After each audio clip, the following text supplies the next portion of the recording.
In Washington state today, U.S. researchers tested the first experimental coronavirus vaccine, starting off with a worldwide hunt for protection, even as the pandemic continues to grow. I want to bring in Dr. John Brownstein now, Chief Innovation Officer at Boston's Children's Hospital. Dr. Brownstein, thanks so much for joining us. Of course.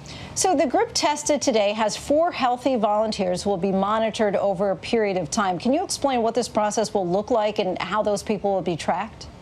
Right. So we're at the early phases of this vaccine trial, right? So phase 1, meaning small group of people are going to be evaluating for how they react, how well they do, if potentially there's some efficacy, also some early information about safety.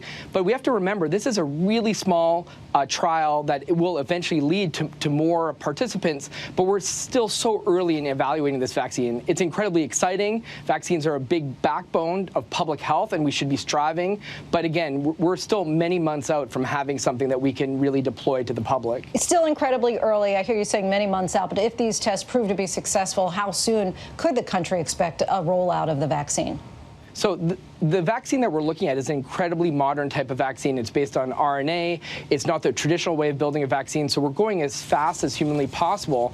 But the problem is that we're still, with phase 2 and 3, we're still going to have to test the efficacy, but also the safety. It's so important that we get this vaccine right.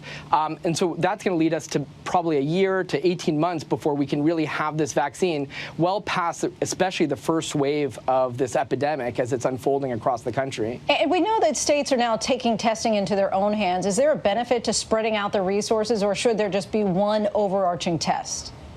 No, I mean, I think the reality is we need all hands on deck on testing. Of course, there's the commercial labs, there's hospitals. Many people are now deploying tests. We need to have a direct understanding of what's happening in communities across the country so that we can really deploy the resources properly. So, I think the idea is to have as diverse number of groups sort of working towards this as possible. And last question for you, as people start to work from home and continue to wash their hands, what else can people do to try to flatten the curve?